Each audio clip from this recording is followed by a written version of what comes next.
Welcome everyone. My name is Jonathan Klippenstein-Epp, and on behalf of the staff and family of Independent Jewelers, we would like to welcome you to the Manitoba Organization of Disc Sports 2016 High School Provincial Championships. We would like to thank Big Day Media and Shaw TV in helping us at Independent Jewelers bring these games to our community on behalf of these amazing student athletes. It was a great tournament where we saw powerhouses like SJR and Westwood take to the field, and 2016 National Championship finalist and defending provincial champions Kelvin fought to protect their banner and create a legacy. Congratulations to everyone who competed this weekend, and the best of luck to the two teams who have excelled above all others in this year's final. We hope to make this an annual event, so please watch for us again in 2017. Welcome everyone to Independent Jewelers Park. I want to thank all the people that joined us for our first game of the Middle School Provincial Championships. And right now we have the High School Provincial Championship final game here at Independent Jewelers Park in Winnipeg, Manitoba at the St. Patel Mustangs football field. My name is Huachenko alongside Corey Draper. We are going to give you the call of this game between the Westwood Warriors, as you see them walking towards their goal line to the right, and then the Kelvin Clippers all huddled there in white. They will take their spot on their line very shortly. Corey, how are we doing? We're doing great. It's exciting to be here. As I mentioned, the middle school final. This is like sort of a year overdue, and by that I mean that these two teams were expected maybe, possibly, to meet in the finals last spring. Didn't work out, but they did meet in the finals of the fall Hold Back the Snow tournament that's hosted by St. John's Ravenscourt. And they also both went to high school nationals this spring. So there's a lot of great players out there with provincial team experience, and there's a lot of graduating players out there who are really looking to make a mark. A couple members of the under-19 Team Canada team, I believe. One at least male for each team representing Canada this summer.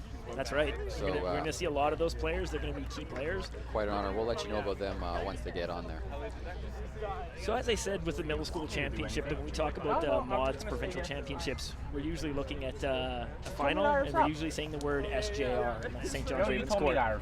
In the history of this event, they've only not won 2 times previously, and this is now the 3rd. Pardon me, actually this would be the 4th.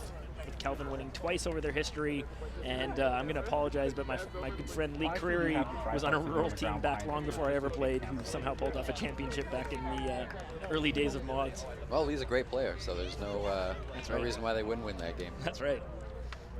Yeah, so it's just an incredible time here, and we're going to talk about the history of this event as it goes along.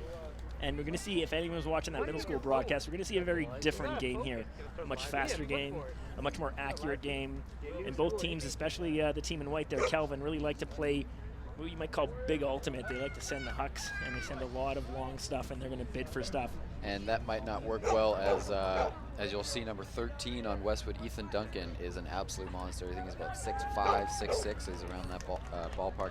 That's right. You'll want to keep an eye out for him. If the disc goes up and he's around there, you might want to put your money on him coming down with it. Ethan's been a dominant player in this division for a long time. When he was in grade 9, he looked like he was in university, and you can see him out there. He's a beast. And here comes the pull to start the game. Kelvin pulls to Westwood to start. Westwood in dark, Kelvin in white. 2016 High School Provincial Championships. Disc is centered. Kelvin comes out in a man defense.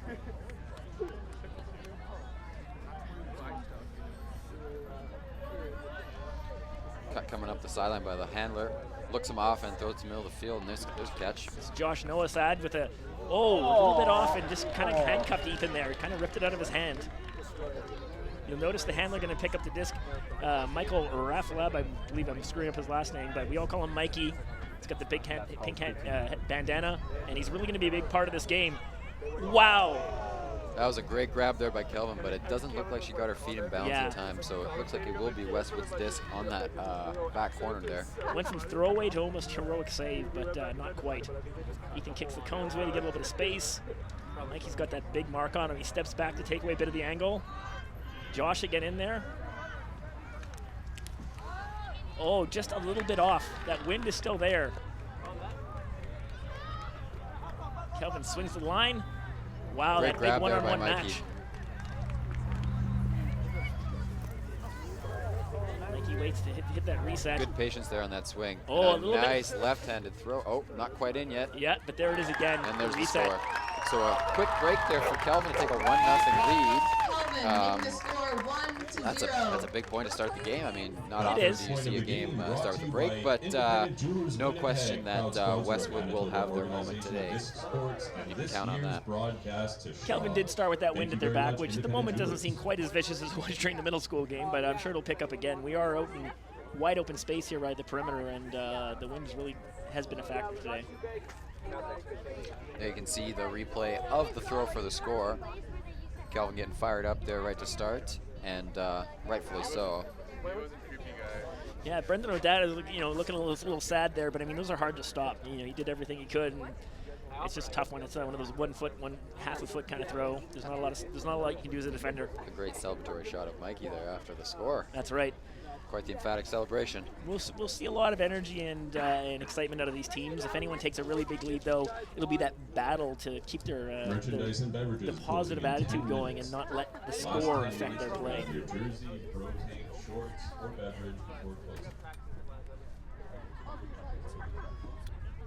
I've personally been around these events for a long time as a coach, and it's interesting and neat to see the kids come through the ranks, come through middle school into high school, and get an opportunity like this for a championship. Well, that's that long-term athlete development you're talking about in the middle school game. It certainly shows when it comes to a high school game, and then they turn into, well, almost adults. That's right. Jared Ham centering that disc to Ethan Duncan. Nice little break there, but just a little too low. A little bit of bad luck. Jared had a step on his guy, too. I think if that throw had been on the money, probably would have been a pretty quick score there for Westwood, because Jared is speedy and he was open. There's Mikey yelling out some directions for his team. Right? Oh, there's that wind really ripping at that disc. You'll see the disc in his hands quite a bit there. Oh wow. Oh, almost got him to thirds or fourths there, but a good concentration. Take their time. Jared Ham going to the disc, but we'll walk off it and let Ethan have a crack at it. Josh was close to making that Team Canada list there, number 33 for Westwood. He's out in the field as a cutter, and it looked like they were going to rip it to him, but they decided better for it. Take their time. Backhand up the line there. Westwood's got some time. Mark's now back. Thomas Wright with a nice bid there and get back on the mark. Looking for Ethan. It's good to be 7 feet tall when you're Ethan. Nice throw across the field to Quick Jared. movement. Probably looking for Ethan's calling for it. Jared puts it up to Ethan. And it is up, and what's There's a big matchup. And a great grab there by Ethan Duncan, just outside the end zone. Westwood needs to get in there and attack that corner while that count's going. He needs that reset. Nice reset there by Jared Ham.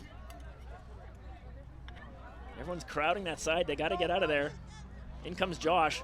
And there's the point there for Westwood. That'll make the score 1-1. We got a game here, folks. I know it's just started, but I think this is a sign of things to come. It's what we want to see. I mean, anyone watching a final doesn't want to see one team run away with it. It really just doesn't make for great entertainment. Of course, we want the drama of a close score, and the energy will be up so high between both teams.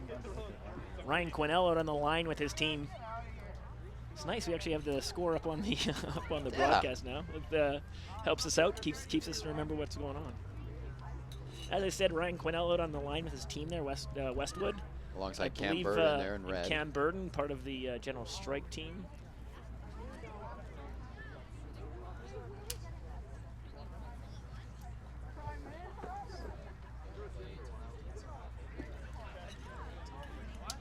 So Westwood's going to see if they can try to get a break here, and by that we mean get a turnover and score against that offense that's starting up for Kelvin.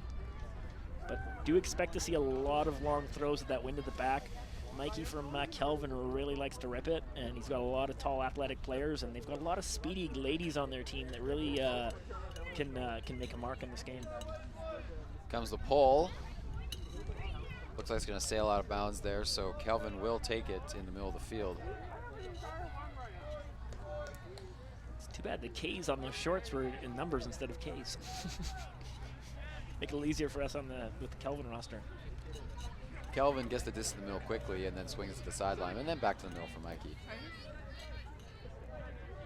Megan Gillis wide open in the middle, but they blew off that for a reset. Nice little left-handed scoopy throw. Mikey's able to save that. Nice lateral.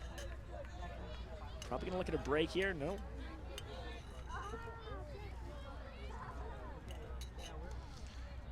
Mikey really working hard here to try and get open, but I think he's cutting off a few of his cuts from his own team, so hopefully his players can get open as well. Kelvin needs to not force some of those throws. They've got a lot of good players, and not every throw needs to go to him. Nice save there on that throw. Mikey with the disc again. Got a bit of a height mismatch as well on his defender. Nice grab there. Yeah, Curtis Murray's a speedy little player, but it's tough when you're giving up that much height.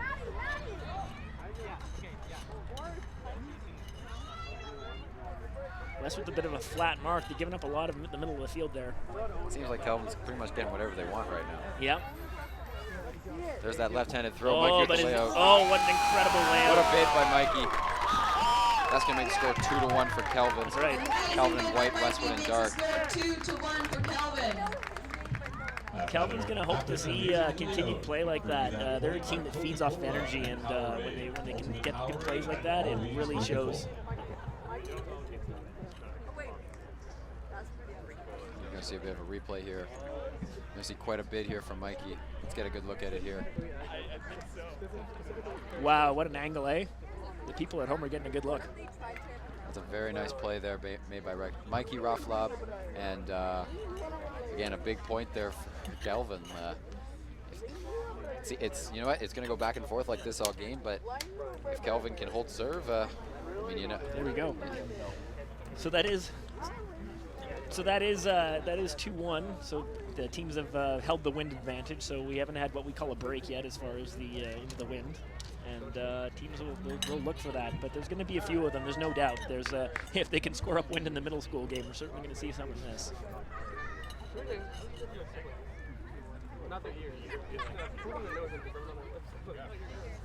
Kelvin's another one of these schools that's got a deep set of alumni coaches. You see a lot of them on the sideline. We're not seeing them in the camera view right now, but Willem Conrad and several other people there. There's so many of them, it's hard to mention them all because there's an army of them. After their last score, I think there's about 30 people to rush the line. Well, it's great support from Kelvin. Nothing wrong with that. Yep. Jared Ham there picking it up with the yellow cleats. Looking for Ethan on that break. There he goes. And Jared, look at him. He's just got such speed. And he cuts back. Yeah, his timing's good. He's played a lot. That's the throw they're looking for, that's for sure. That's right. He's played a lot with in the adult leagues as well, and he really has that sort of temperament, you know, a bit above his age.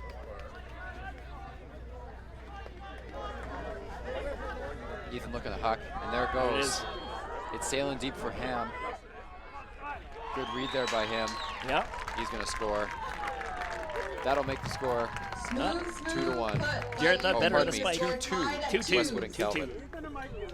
Jared thought better of the spike. Brought to you by our host, St. Patel Mustangs. Thank you for St. Patel Mustangs providing us field space. This is Westwood's third trip to the finals in Mott's history. They had a back-to-back run against SJR in 2010 and 2011. Unfortunately, unable to cash in either of those times, but this is sort of like the bookends of a long odyssey for Coach Ryan Quayle, who's been with the team for a long time, built these players up, and they're really looking to take the title home tonight as a lot of these players are moving on to university. You can see that disc sail in the air.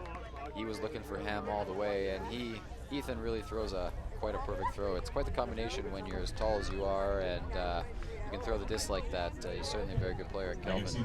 Very difficult. Needs to key in on him. Yeah, it's difficult to stop him as a handler. I know a lot of people want him out there as a cutter, and you can bomb it to him long, but it's almost impossible to stop his resets. They close down for the weekend.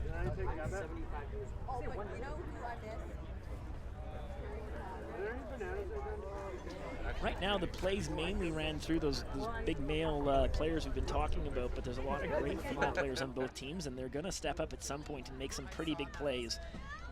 We've seen them this weekend, and they make an impact. Really high pull. It's hanging. They're not getting a lot of distance on this, but it is hanging long enough so at least the defense can get down. Turns into a brick at the end, but had that fallen into the field of play, it wouldn't have been the worst thing, as it gave Westwood a time to get their marks on. That's the second out-of-bounds pull for Westwood already this game. So that's right. They better be careful with that. Yeah. You don't want to give up too much field position on the pull.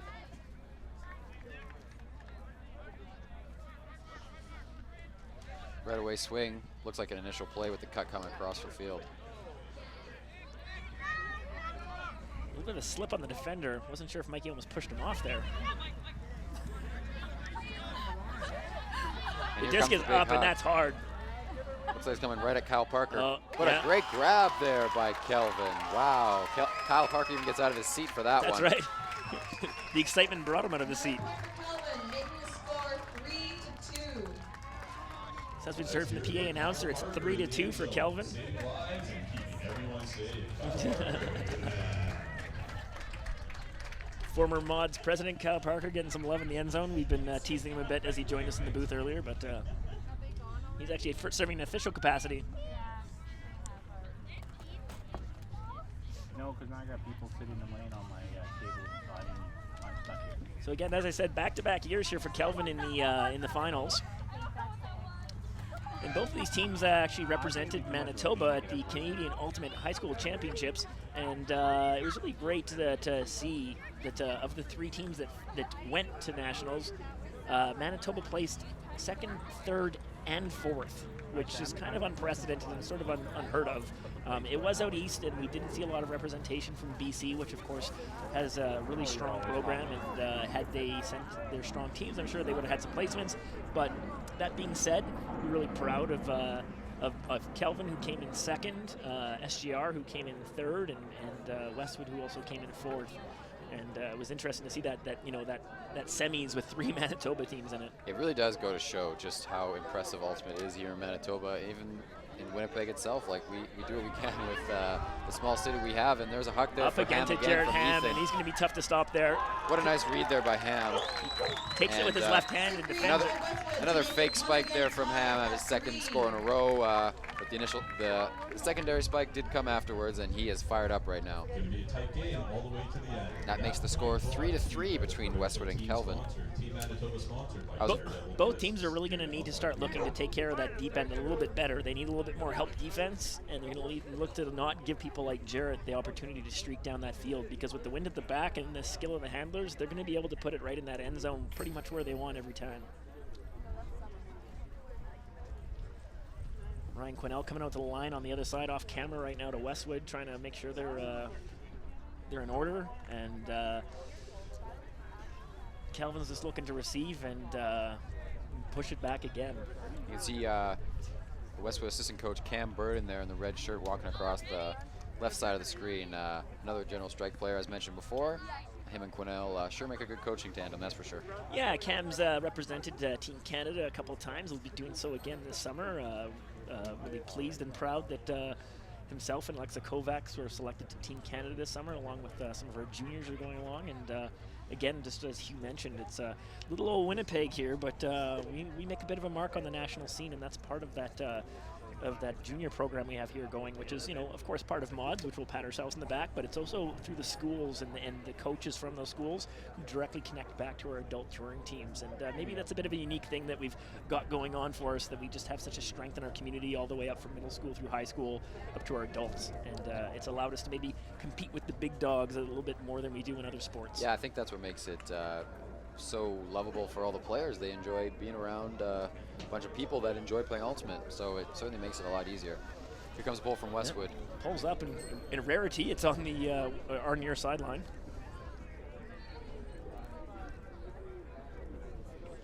Up the middle of the field, another set play. Dishes that to the outside. See a girl going deep. Yeah, here we go. There's the huck. That's Megan Gillis. She's got some wheels. Just not quite able to get there. Didn't quite hang enough in the air long enough for her to get there, but that'll give Westwood a chance to go upfield here. Yeah, we're going to see it. The break's going to come. Megan's one of these second-generation players. Her dad was one of the player on a team called Chuck and Millie from our old school days. I believe he's been playing since 1988 when the league formed, and it's great to see the next generation coming along and stepping into roles and playing in opportunities that people like her dad never had. Cam looking upfield. There's the Hanover Cup. Josh runs through. He's leaving Jared up Here to comes just the put it up to forehand space. This doesn't look like it's going to work out very well. Yeah, it looks like it's going to sail out of bounds, and Mikey will pick it up there on the line, taps it in right away. Wants to get it going. Wow, what a great catch there by Mikey.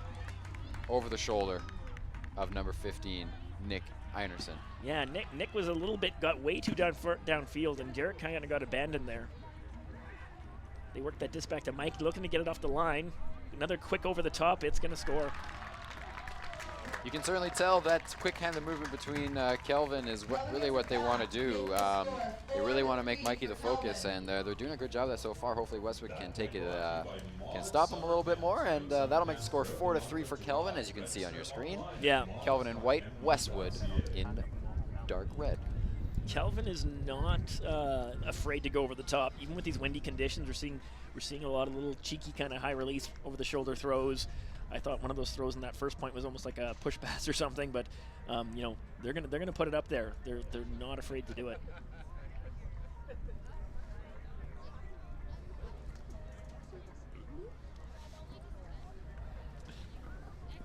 Great, getting some great views there of those. Yeah, scores in that end zone. I hope I hope it's coming across as well on the webcast and eventually on Shaw as it is in this video monitor we're looking at. It's looking incredible.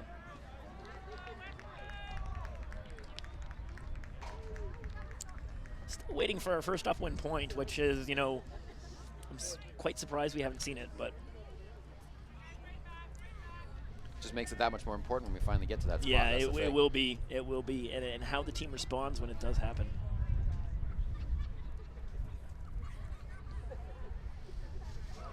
Here comes the forehand pull. Seeing Zach Tottle coming down on D. I think that's his first point of the game. He's in on the mark right now.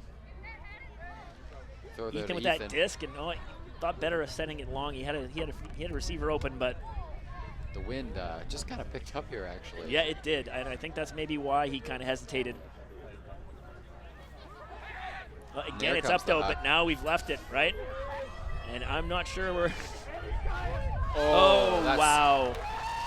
very unfortunate that that happened. I guess he just took his eyes off the disc there for a second. A little too open sometimes, right? Andrew Gillingham, just unfortunate drop there. Quite a solid player and really showed a lot of improvement this year, and you know, that happens.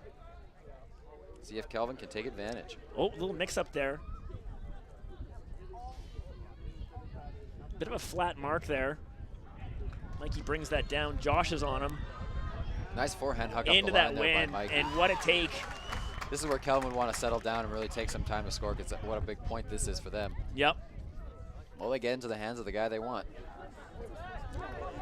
Oh, here comes the hammer into the wind. And is there enough time? Ethan's there. You kind of see that coming about 2 seconds before it happened. Oh, no. Big kid, big turnover.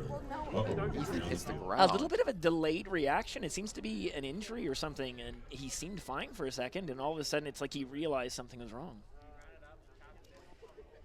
Here comes Coach Cam Burden to Maybe go and check he up could on be him. cramping. Maybe that is something that's a potential. We really hope this doesn't, you know, take him out of the game. He's such a big factor, and Looks like potential cramps. Hopefully nothing too serious, and he'll be able to return to action soon. Looks Jared like looks like- Coach Cam Teapot Burden is helping him out with that. was unaware of that nickname. Yeah, you can see Ethan realizing that his calf's cramping up, and it just wasn't worth it to him. He just sort of collapsed there. So hopefully he can get back in the game as soon as possible. Yeah, it's going to be not impossible, but very difficult to win this game without him. Jared Ham takes his place on the line. It's one thing we saw at high school nationals, which was played in incredibly windy conditions, is Mikey's not afraid to rip that disc into that wind, and he's able to get it up there. Josh coming through hard. He's got to run through, though, when he does. He's got those long arms. Mike is, like, through the crowd and nowhere to be found. He finally makes his way back to the field Yeah. there to get on defense. If Josh had been able to reset that disc to Jared, he would have been able to, just head to the end zone, no problem. Jared is wide open. And there comes that And hot. unless Jared trips, he's going to, oh, no. That's a great job by Megan, actually. If you notice, she got in there. She poached off her girl and pressured Jared a little bit and made him kind of go up early. I think if no one had been around, Jared would have known he could have just taken his time. It's unfortunate for Jared that he didn't know. Yep, Good seconds there by Kelvin. that's right. That's the sort of movement they want to have in this game. Thomas right with the disc, moves it to Mikey. Thomas is another player for Kelvin who likes to send those long ones.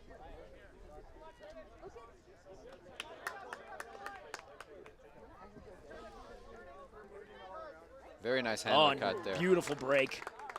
What a throw. Now Kelvin has some space to work with it. Mikey's pointing out some directions. Yeah, there it to looked like his he cutters. really had Thomas to just give it to him, but he also kind of started maybe thinking he was going to hook it. That's a good spot. Look how fast he is. Yep. Runs up that line. Jared gets in there, but just a little too early. Got to make the score 5-3 for Kelvin. That's the first break of the game that we were talking about. Yeah, it is. It's very important, and for both teams, and for all teams really, it's how do they respond to this moment right now? They can't let this get to them. This game is so close, but it can fall apart and unravel very soon, and I've been on both ends of it. If Kelvin can get that break, there's no question that Westwood can do the same. So. Yep. Oh, they definitely have the skill and the handlers. Still working on Ethan over on the sideline, and that's really going to be important as the game goes along. There's the replay there, that score. You can see Jared there on the right-hand side, frustrated with himself that he didn't get the D. Yep. And that's part of the game. That's you can tell the raw emotion there in him, so you can tell how invested he is in this game.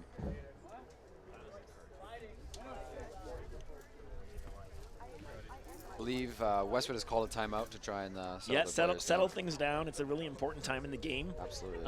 They now have to try and find a way to get their own break, and you know, obviously they want to do it right now, but it might not happen right now. And I think that's maybe what Ryan's talking about, is that, you know, they don't have to. This isn't it. This isn't game point.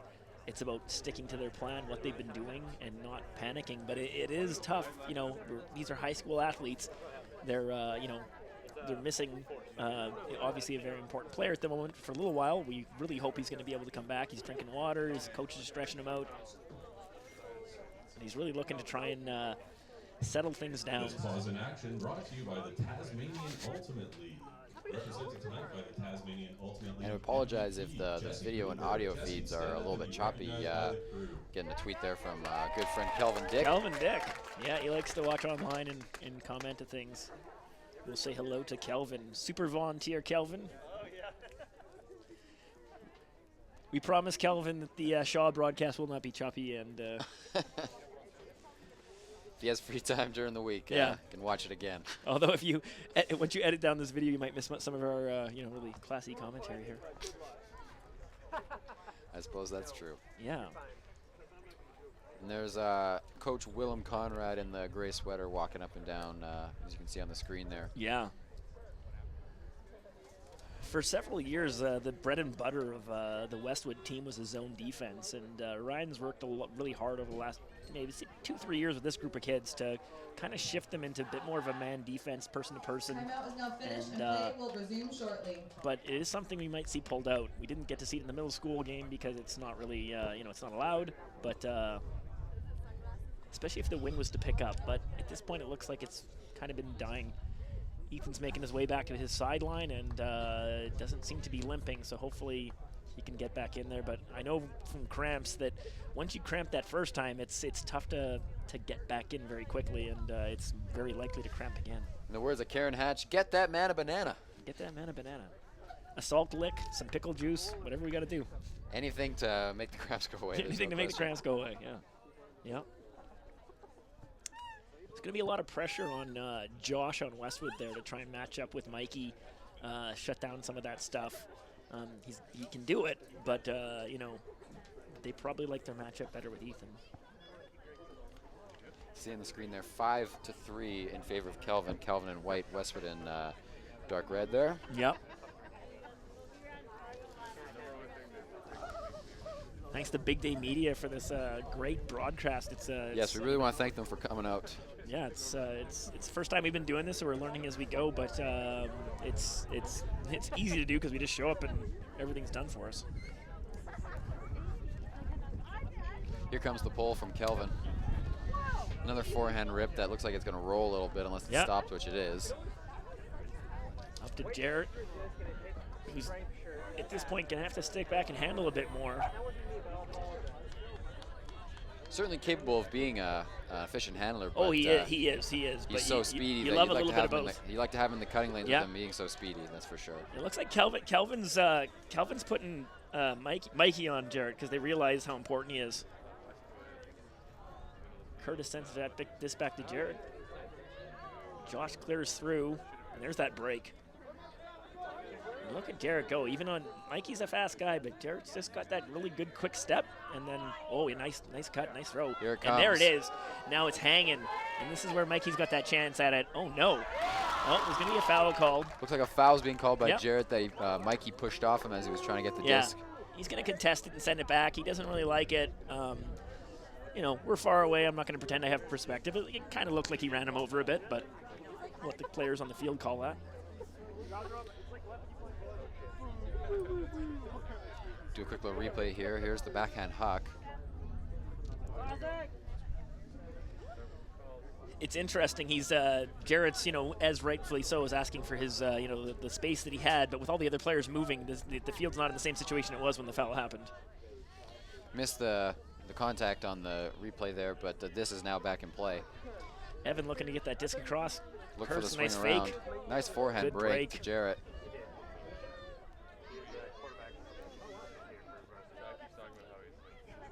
Very nice cut Oh, there. Another nice wow. backhand break. And there, no! Oh, and he caught Wow! That would have been heartbreaking for Westwood if he'd dropped that, and kudos to him for just the concentration to pull it in. That point brought to you by the Hatch Banana Farms, featuring athletes cramp-free since '93. Nice joke on the PA system. Sorry, we're laughing at stuff you probably can't hear. I believe that you can actually hear the PA over our broadcast, so hopefully you I guys are hope catching so. a little bit of that. It'll make a lot more sense if you Here's can. give me a great view of that replay. Oh, just right off his shoulder. He almost like knocked it away. What concentration. You can tell that he took his eyes off the disc for a second, thinking he was just going to score easily, And but there is no easy score in Ultimate. And when you watch that play, not only did he grab it, but I'd have to see the angle again. But it almost looked like he was almost out of bounds at the back, and they just managed to like regain possession before he fell out of bounds. It sure looked like he was close. You can kind of tell the 5-yard markers, and then you saw the cone there. Yeah. He certainly he was cutting it close, but That's right. It's called a point, so it's 5-4 for Kelvin. Westwood gets that coveted upwind point that they really wanted. And you see, Westwood, that is. oh, did I say Kelvin? Yeah.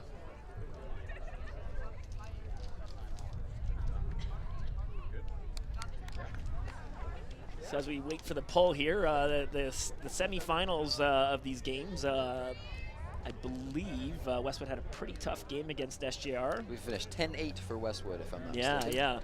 The game on the other side, and I know a little bit about this because I was coaching the team, the Sturgeon Heights Huskies, came in very depleted roster, several injuries, players away at Team Canada. I'm going to make a bunch of excuses here. Didn't put up very many points, but played very, very hard, played really hard. And the quarterfinals were where all the drama was. The Huskies versus Westgate was probably one of the more entertaining games of the whole weekend. Centered up to Thomas. Looks at that break for a second, thinks better of it. Yeah. You see Ethan Duncan back on the field. And Yeah, and he's got that interception. Oh. No, that is terrible luck. they tried to huck on him, and it ended up working. I don't Yeah, know if that'll little work every deflection. time, but It unfortunately was worked one of out. those ones where I think if he'd and and a great grab there by Mikey. there's a series of ridiculous moments there. Wow, that was really quite the sequence there, Corey. Kelvin score makes it 6-4 for Kelvin. I'd like to see the replay because I almost think that throw that Ethan deflected was going to hit the ground anyways, and unfortunately he deflected it up for a catch, and then there was a series of other, let's call them ridiculous moments that kept that play going. That's the tricky thing that comes with playing Ultimate, especially on defense. You really want to make sure you catch your Ds because if you're knocking it and it doesn't hit the ground, you're in deep trouble. Here's Yeah. that huck that just goes off his hand and right into the Kelvin player's Okay, hands. so it's probably wrong about the first throw. He did have to get his hand on it, otherwise it would have just been that first catch. He's kind of circle forcing him there. He's sort of just taking whatever he can, and Jarrett made a great bid there, just threw everything into it, but That's a great view of that sequence there. Kelvin really, had some great plays, but definitely a little bit of fortunate luck in their favor on that one as well. It's tough to it's tough to like to get that moment. The Westwood marches down the field, gets that big score upwind, and then to turn around on the next point on, I don't want to call it fluky, but on some Just bad have luck things not there. go your way, Not go yeah. your way, and then to have it fall apart right away again. So they're right back to where they started. The teams are on a timeout again. I'm pretty sure Westwood's the one that called it, and that's what that's the way Ultimate is. And again, it's just about keeping our composure. How can we make athletes this young playing at this moment when they're trying so hard and it means so much to them to like stay focused. So if that's 2 timeouts for Westwood this half, does that mean that they're out for timeouts this half? Yeah, so they there is a because of the longer time cap, we are going with 2 timeouts per half. So Per team? Yeah. Okay. Yeah. So they'll have a few left between the two of them. We'll try and keep track of that for you as well, folks. Yeah, we definitely know Westwood's called 2. I can't recall if Kelvin I don't think did call so. one. I don't I think think so. Kelvin's got their timeouts left. But Ethan Duncan back on the field. They'll Played the last point, have to be careful. I mean, in a game like this, you might expect to see him out there the entire game, but given that he already had that big cramp, really hope he doesn't injure himself. yeah.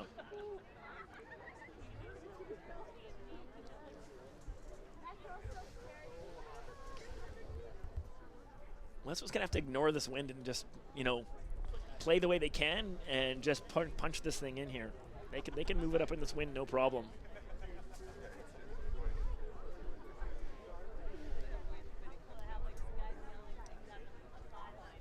So Kelvin is going to pull here after they scored the last point. 6-4, Kelvin over Westwood. Kelvin in white, Westwood in dark red.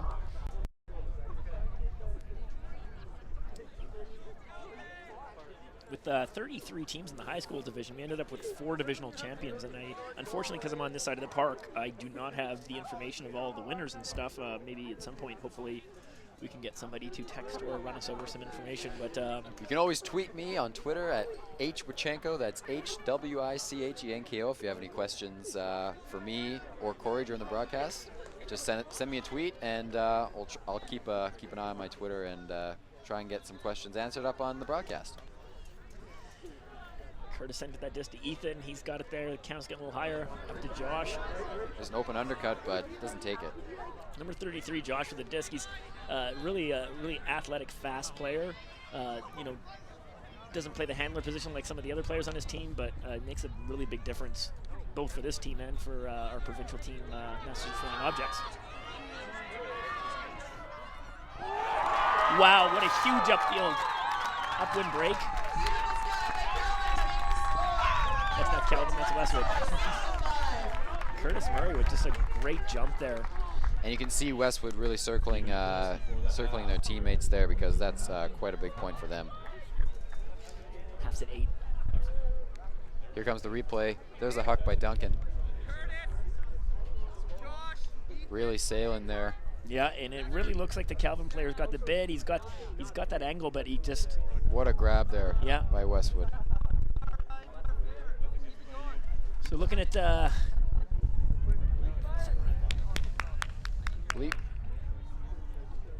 yeah, the score, I believe we're at 6-5 between Kelvin and Westwood. 6-5.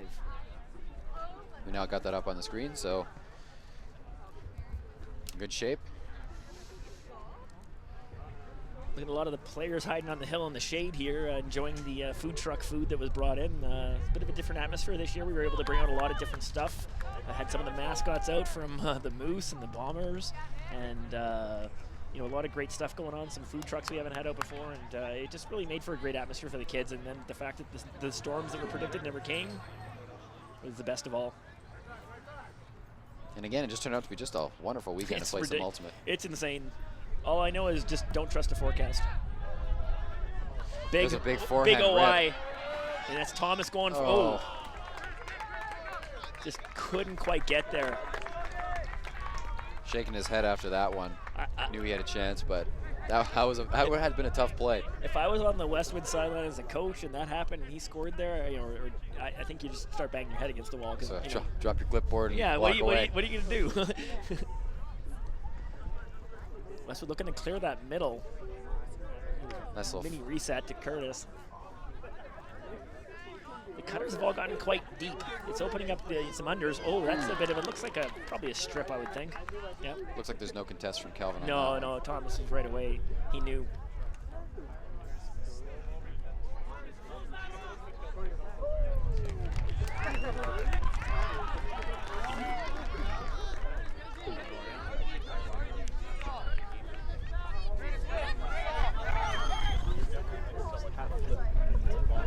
Kelvin with the disc here, looking to make it another 2-score game. A bit of a stoppage there, not really sure why. Perhaps there was a foul called, maybe maybe on the mark, perhaps off the mark though. Yeah. And it's back in play. Oh, Little that's miscommunication little there. miscommunication. That's not And something we've seen today. They have been quite it's up, and quite Ethan's good. got to get on his horse here, but it's right there. Catching it like a football Oh, over and a his timeout. shoulder. I don't think they can, and that's a turnover, I believe They should timeout is called by Westwood, but one of the timeouts may have been called by Kelvin. So Okay. that's got to be, I'm sure at this point, Kelvin would be licking their chops about that. No So kidding. definitely must be that Kelvin must have called one of those timeouts. I think they called the second one. Right, and I've learned call that that second timeout rule at a tournament years ago back in 2005, and it's heartbreaking when you call a timeout when you don't have one and get a turnover, especially on Universe Point of a tournament. Yeah, it's tough for us when we're up here, with the self-officiated sport. We know we're not really able to see or hear what's going on. So as far as the timeout's concerned, that's on us. But we're certainly happy that we have people on the field letting us know as well. Yeah. We'll see what kind of end zone look that Westwood's going to come out with. Some type of isolation. They're probably going to look for something under their handlers, maybe a Berkeley, a reset somewhere.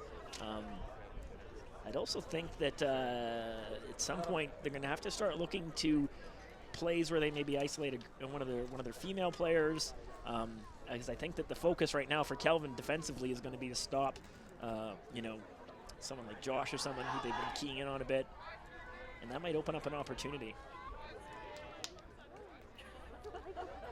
Got Coach Q and Coach Cam there drawing up a play for Westwood. This would be a very big point for Westwood. They'd be able to get back on serve. Finally get to where they've been trying to get to all game. And then once they're on serve, anything can happen. That's right. Well, I think the caps off of the upwinds, right? And at this point, it doesn't seem like it's that big of a factor. And whoever's got the disc, whoever's receiving is got the best chance to score, because these are like really talented kids. They've got good systems. They're showing good patience. And that comes from the trickle-down effect of the coaches. Absolutely, and the experience of playing in high school nationals in basically the equivalent of of a tornado. You can see the Mods banner in the background from where we are. It's just on the left of your screen. It's blowing pretty hard, but nothing like what we've seen at some of the other events. You can see Westwood moving their stack around, so there's a lot of room for Ethan to make a throw. Yeah, Curtis clears with that Berkeley, just like I thought, and looking for that break throw. Yeah. Josh, there's a bid there by Thomas to try and stop Josh from getting that throw off. Bump on the mark. The team's got to be expecting a reset here to Ethan, and it comes. Can he show that patience? Can he not? Oh, a little too much, but can it be saved? And did he catch that with his elbow? Kyle Parker is calling it in. Wow. We don't have an official observer, so I guess Kyle Parker will do the trick. I know my friend Braxton McIntosh for sure thought that was a point as well. So looks like it's going to be 6-6 between Westwood and Kelvin. Yeah, it's an impressive catch. I really want to see this replay, because while he got it, it's one of those things that could have been on the ground when he caught it. Well, there's that great camera angle we were talking about. Just a sails little bit over his little bit intended over. receiver, Yeah. but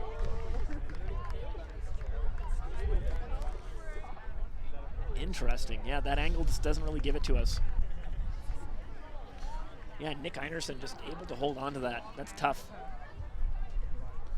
Coach Q is fired up there with his team, and now he's putting out his big guns. Curtis Murray, Jared Hammond, Ethan Duncan all look like they're out there to try and take the lead for the first time in the game. That'd be quite the turnaround. Yeah, getting Josh a break. I think Josh has been out there, or maybe he's not. No, there he is on the end. Sorry. The score now is 6-6 between Westwood and Kelvin. Excuse me, Westwood pulling in dark red and Kelvin gonna receive in white.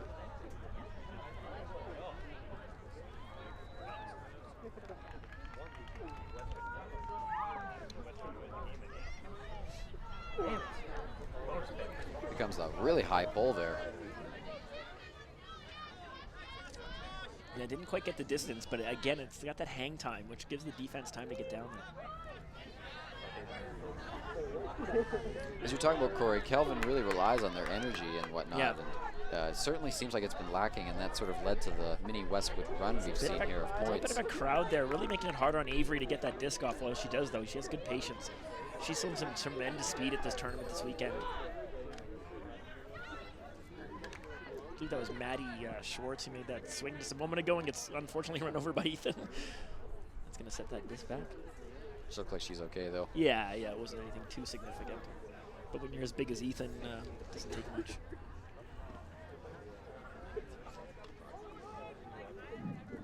It's real dangerous. Like, you want to take, just a little bit too much. Oh! Nice, I hope. Yeah. Sure looked like she had caught it and then dropped it there, but I'm not too sure about that. Give her the benefit of the doubt. I think Tai Chach was watching that one. Yeah, Heather there, she got it. She looked like she went up for it, and, often those can end up into what you call a double turn. Yeah, so it looked like she had maybe caught the disc and then tried to put it down on the ground without anyone knowing that she Makes had a caught nice it, cut but underneath there. And, Jared a little late. what a great bid D there from Kelvin. Yeah, that was Avery again, like I said. She just put it out there. I felt like Jared just let that disc go a little too late.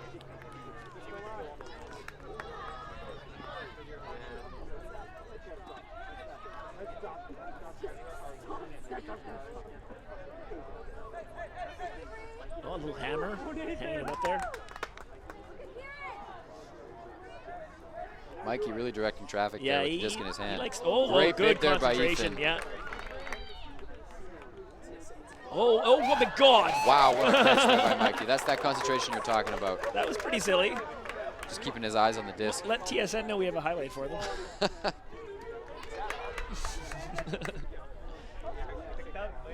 Hopefully we can catch that one on the replay for you guys. That was unfortunate for Avery. She just got a little too focused on trying to get him the disc. She wasn't pivoting. I've watched her play a lot. I know she's a lot more patient with the disc usually than that, but Hopefully Kelvin can channel their energy and work it into some defense rather than some offense and maybe get a stop here. yeah. Ethan still looks like he's laboring a bit on that leg. It's going to be tough for him all game to, Oh, my, no. wow, that's heartbreaking. He's not in though. He's got to be straddled there. He's touching the line. Looks like he's pretty close, but not quite. No count at this point. Mikey just running circles around his Can teammate. they stop that over the top? That's that one they love. It's maybe not the way you want to score, but at the end of the day, a score is a score. So that'll make the said score 7-6 for Kelvin. Again, Kelvin in white, Westwood in dark red. Yeah. And so we're still going to hang on to serve here as Kelvin started with the score. So Yeah, Ethan's starting to cramp up again there, I think. Here for all of He's your having some ultimate trouble. disc golf needs. Yeah, working it out. It's frustrating as a player because you go from, it kind of comes out of nowhere, you're feeling great, and all of a sudden next thing you know, your leg or whatever part of your body just cramps right up. I want to thank IJL for all their support and coming on with mods this year, the naming of the fields, support of this broadcast. It's been a great partnership. The F Brothers. I'll give a shout out to the rec team, Team Top Gun, who've been playing in our leagues for years, and just putting in that support to our sport and giving recognition to the size of our organization and the impact we're having on the city. sort of looks like the teams are in a halftime set here, but I do believe that it's another timeout called, so that'll be the 4th timeout called. So Yeah. there should be no more timeouts called This half. for this half. Yeah. And they're really going to have to work some magic. If they've got a Mr. Miyagi over there, they can get on Ethan. That might help them out to get him back in there.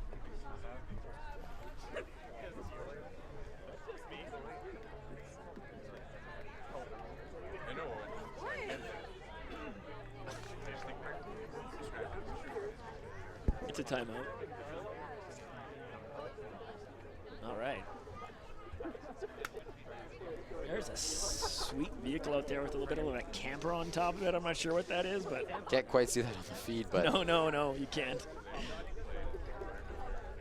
Just watching over to the sideline right now. I'm watching one of our more important coaches, Jen Stark, out of the Lincoln program, 3rd place team there in the middle school. But she used to teach at Westwood, started the program there, went to Lincoln, been running an army of kids out of that for a long time, and is now job has been switched back to Westwood, so she's a big part of their team now. So she's going back to coaching high school, and it's great for everybody. It's great for the connection between those schools, the feeder schools, and it's been a great thing for us. One of the strong programs. Scores, directing traffic, helping to sell merchandise and beverages. We really want Yeah, you can hear in our broadcast live here at the field, but big shout out to all the mods volunteers that helped out the weekend. Let's give a round Certainly of applause could, for the wouldn't be able to have volunteers this that tournament make without them, and I know that's a cliche, but it is more than true when it comes to our situation. I've been running this event since 2008 myself, since I had the great fortune of coming out as an employee with Mods as a director, and I've never seen anything like what we had here. We're used to it at something like Nationals where we have 40, 50 volunteers. We're literally used to running these things with 3 or 4 people. The amount of people that came out to help us this weekend and some of the parking struggles we had, and if we didn't have those people, there's just no way we could have handled it, and this continues to grow, and as it grows, we're going to need even more people helping us. And a great summer staff too, like the man to my left here. Hey, I do what I can. We're not going to forget about Karen or Brendan either. Karen Hatch is standing over my right shoulder, and I'm sure Brendan Wilson I'm is not sure where down there Brendan somewhere. is. He's been hiding. I don't know if he's in the merch tent. Where is he? You know, he's probably doing some work, some actual Yeah, exactly. work. Yeah. Well, I'm just sitting here watching Well, some he Ultimate. got to take a little time off to do some coaching this weekend. So That's true, that's true. We don't have to feel too sorry for him. And here comes the pull Big from pull. Westwood, pardon me, Kelvin. Yep. Westwood looking to tie it up again here, trailing 6-7. Curtis Murray with the big fake. Gets that off, and Josh Oh, and slips just- a little bit off. That's This is big, a midfield possession. I think he's Upwind gonna for like, Kelvin. yeah, and he's gonna like to rip this right to the end zone up and Just high. like he did, and here comes And the D on Avery's the there, back. and unless, oh no. And did she rip that down anyway? She Wow, what a grab. That is a big momentum booster for Kelvin. did. Yeah. That'll make the score 8 for Kelvin in white and 6 for Westwood in maroon. Thanks, Ryan. Which means we will take a 5-minute break here. Yeah. With that, we're into a 5-minute halftime. Yeah, Evan looked like he had an opportunity for it, and I thought that he kind of, had an opportunity to get that disc. Fortunately, there wasn't too big of a collision there, but Avery was really brave to sort of hang in there. I think she knew something was coming, but And I think the fact that she caught it in the end zone certainly helped fire her up a bit more, and she was ready to go as far as getting up after that, because it sort of looked like it could have hurt, but she got up right away. yeah. So the one thing helped back in Westwood's favor here is coming out of half, they will be downwind again. So With the disc. with the disc, so that's going to give them an opportunity to climb back within one and look for a change to the flow of this game. That we're supporting high schools, middle schools, and athletes in our community for the next few years. Thank you very much, Independent Jewelers of Winnipeg. Yeah, big shout out to Independent Jewelers. I just heard what a great sponsor we have with them. Yeah, and we're trying to, I guess, they're one of the things they've been doing is sort of rebranding themselves as IJL, and obviously it's going to take a little bit of time for that brand recognition. So we'll say IJL as much as we can, and hopefully make that connection for people. In April of 2016 this year, Manitoba Organization of Disc Sports was happy. Again, if you have any questions, you can send them out on Twitter to my Twitter handle, Hwichenko. That's HWICHENKO. I know that our good buddy Kelvin Dick and Intrepid has been helping us out. 2018 World Championships. Hello and welcome. My name is Jonathan Klippenstein-Epp, and we are proud to be here at Independent Jewelers to support student athletes and healthy living. We are also proud to support the spirit of Ultimate and this great event. Once again, on behalf of Independent Jewelers, thank you for watching this broadcast and supporting this great sport. We're excited to say that on June 16th, there will be a major Feel free to ask any questions on that Twitter handle, and we'll try and get some of them answered on the broadcast for you guys. Yeah. And don't forget that while this is live on the web, this will be played on Shaw TV over the next week periodically.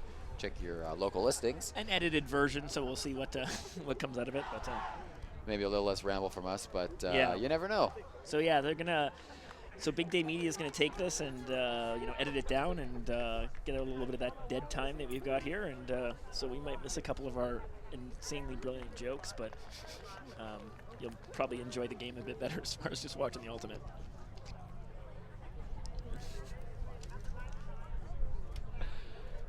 Okay, we're just looking forward to keeping this game close and competitive. Again, if you haven't been through this, and I'll lean on Hugh here because he's been through this. I had the honor of coaching him through his high school career and being in a final with him. And what does it mean to these players over there, especially those guys that are in that Westwood huddle right now, and it's so close, but they're down and they got to come back. You know what? It's sort of tough to explain. It's sort of just an internal thing that you can't get down when something happens. That's the biggest thing. It's so many times you watch high school ultimate and some play doesn't go, a team, they just seem to collapse, and you just need to know that momentum is a real thing and you can control what you can with that. So you want to make sure that you are positive and upbeat, and it helps when you're positive with your own teammates. Like when someone, perhaps misses a play, you don't get down on them and get upset. You let them know that, hey, it's okay, you're going to get the next one, and that fires up the next person, and that's going to fire up the next person, and that's going to give you that internal confidence to move on and come back. So for a team like Westwood that's down by 2 at halftime here, I mean, yes, they're down 2, but it's only 2. Like, they can make that score back in not a very long time. So I certainly think that staying positive on that Westwood bench is the most integral part, and just believing in yourself. Like we have talked about, there are many good players on this Westwood team, male and female. So as long as they're utilizing all their players and staying positive, they've got as good a shot as anyone to get back into this game and tie it up, maybe take the lead. Who knows? Yeah, and I think the experience of winning Hold Back the Snow last fall was kind of finally getting over the hump and really winning one of those big tournaments. And the unique thing with Hold Back the Snow is we have some visitors coming up from the States, and there's some pretty strong teams like the Hopkins program and a couple other areas. And so to win that tournament in that event is in some cases a little bit tougher than even our own provincials, just because there's a couple of stronger teams that wouldn't that don't play here. So they have that experience, they've done it before, they need to find a way to do it again. Looks like Ethan's taking a point off here again. He's still kind of struggling. Jarrett's going to be coming up with the pull after the start off the half here. That sort of just shows how injured Ethan is. Like, if he's not playing in this game right now, then you know that he's feeling it. So he's a tough kid, and there's no way that if he could be playing, he wouldn't be out there. So. And as to be expected, Mikey over there has been on every point. And I don't believe he's sat yet. No. In our quarterfinal, he didn't come off either. So it is a risk, though. Eventually, at some point, the cramping can start. They work it out of the end zone up to the goal line. Easy break there to get it back to the middle. Holding on to Cut's this coming there for from a long. long way. Avery's coming from a long way away. It's not going to be to her. Mikey's got that distance, but the throw's not there, but it might come now. Nope. Little hesitation. Still waiting with it. Yep. West would love to just clog up this middle on these unders. Nice throw up the line, but a call there by Ham. Maybe a travel or a foul, probably a travel. The Westwood girls are sort of baiting this throw. If you look at the deep end of the field, you can't see it on camera, but the Westwood defenders are kind of fronting, as we call it, playing underneath on their girls for a moment there. Forcing Kelvin to throw it deep and hoping that the distance and it does come up. And Mikey's in the area, and this is going to be tough to stop. Oh, wow. Looks like he's calling a foul on that one. His hands up in the air. Didn't get a look at, I'm going to see that jersey again because the numbers are not matching up with our list. Quite impressive either way that he even was able to get up in the air and get his hand on it. Looks like it's contested, though, by Westwood. So the disc will go back to where the throw happened. That's right.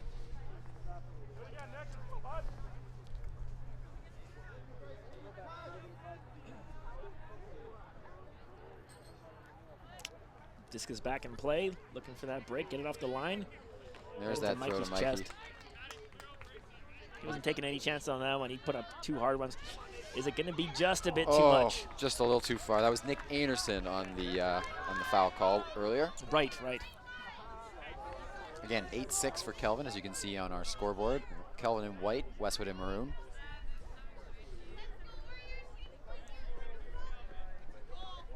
Curtis taking his time to walk up to the line. A swing to the middle. There's almost a girl didn't see going it coming deep. yet. A little And bit too there early, comes the but it's shot. coming. She's got to keep running. The back pedal's not going to work. And the gloves won't help on that one, Corey. No. She really needs to stay side profile so she can at least keep her speed up. She really, turning her hips, she kind of took away any opportunity to kind of correct her speed. Is that save? Yeah, Mikey keeps that up. Looked like a throwaway, but it wasn't. Really tight on the mark. I believe he's called either a... Sure looks like it, yeah. Might be called a foul now that they've stopped play. Looked more like a disc space issue, but... Looks like there's a bit of debate there of the call, so I think it might have just been a disc space that was a bit of an argued call. Right. Nice undercut there by Kelvin, but Mikey doesn't see him. Here No, comes and the he's shot. he's waiting to just pump it. Holy smokes. And unfortunately, it doesn't come back in for them. Westwood has a lot of experience playing against this team and that player, and you got to think when he's staring down the line that long, he's going to send it. And some of those defenders that are kind of covering people who aren't actually getting involved in the play need to start thinking about how can they help cover that deep end zone, because we know that he's going to send it.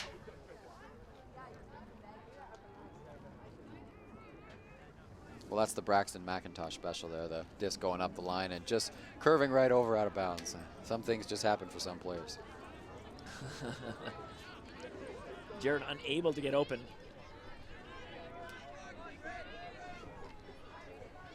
Noah Sen with the disc.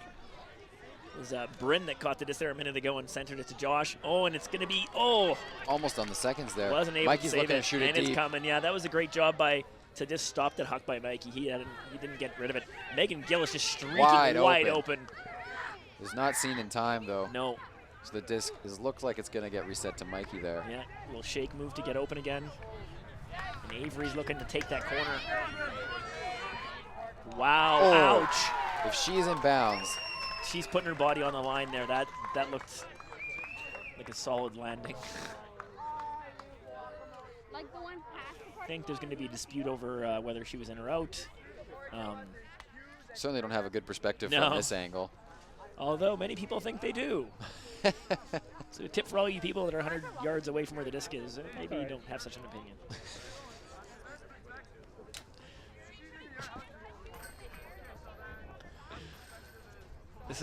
These can sometimes turn into quite long discussions. It's the one sort of issue we have with our sport with self-officiation and broadcasting is that it could turn into a longer one. It's tough to tell. From my angle there on the replay, it looks like her feet touched in the long grass, which I believe would be out of bounds. Yeah. And I think that's what the call's going to be on the field. But again, we can't see that well Yeah, from here. in this situation, the way this field's been cut, the grass, the sidelines are right up to where the grass is not cut as short. And Actually helps us quite a it bit. does help, yeah. And I do agree that my first instinct was that her feet came out. Here comes the shot. That's a really nice looking throw if that stays in bounds. What a catch. But again, out. Yes, you're right, landing in that long grass. Yeah, that's that Heather Herms again. It was a nice way she took it. Jarrett's doing a lot of directing in the backfield, and he's got to pay a little bit more attention to his guy sneaking behind him. Again, Megan Gillis with huge speed coming up here. That huck's hanging. Jared's chasing it. He might get there. Oh, wow. And there he does. And, oh, no, I believe, okay, he's fine. Jarrett's arm looked like it collapsed under him. Never mind poor Avery getting a little bit of a... Wondering if there's possibly a strip call there. So Yeah. she, the girl who caught it there was thinking that she had caught it and then the disc got ripped out of her hands rather than Right. Jared getting there before she caught it. So I guess that's the debate that they're looking at right now. That wind kind of affected the throw when the initial release of it. It looked like it would curl around, and oh, wait a minute. Looks like that's a point. Yeah, So an uncontested. So Jared is not disputing the fact that he knocked the disc out of Kelvin's hands before it was caught. Yeah. So the score is now 9-6 for Kelvin, as we just heard on our. That's a big point. Yeah, that's a really big point now. It's a very long point and a half too. Yeah, and they've obviously been fighting hard to get back in this game. And for Kelvin to get that break there, they've really put Westwood on a tough spot. But we've seen momentum swings in games so many times. Multiple points scored one way or the other, 3, 4, 5 points at a time. So it's definitely not over. Another shout out to Kelvin Dick for keeping the Twitter timeline looking nice and fresh there. That's right. And yes, it is different from the name of the school that's playing. Kelvin is the Oh, name right, of the right, school right, that's right. playing, and Yeah. also the man that That is, seems to be working the Twitter machine. That's so. right.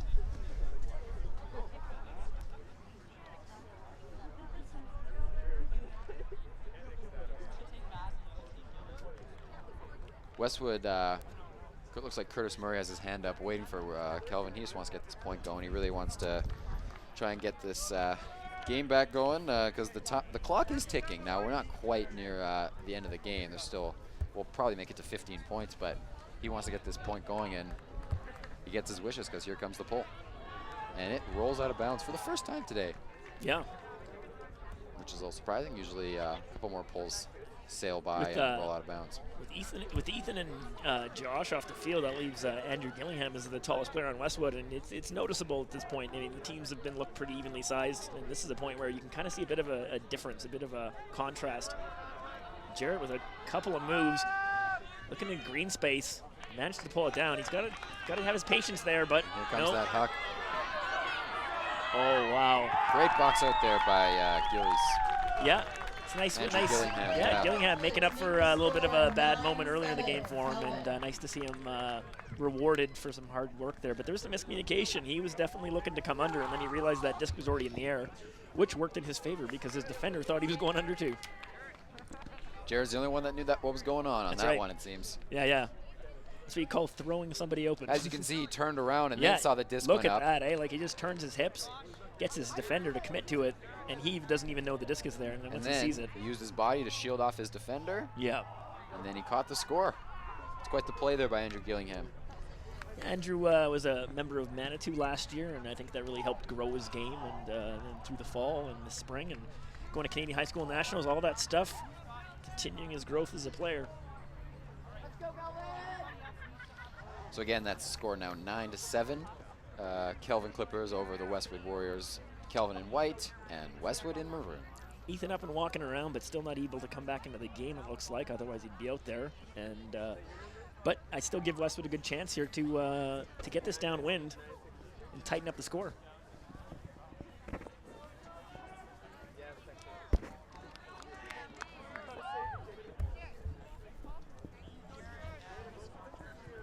Kelvin's not only represented with coaches from General Strike, but we got our co-ed team, Pretty Boys, Handsome Girls. Looking at Sam DeCaria and Anton Sigurdsson, who played on that team last year. And like again, a lot of great alumni coaches for that team. Yeah, just great support from all players. Like, it just shows the representation from so many different teams. I know they're starting to work now more closely with River Heights, their middle school, their feeder school. Westwood's got this army of kids coming from Lincoln. It's a great thing.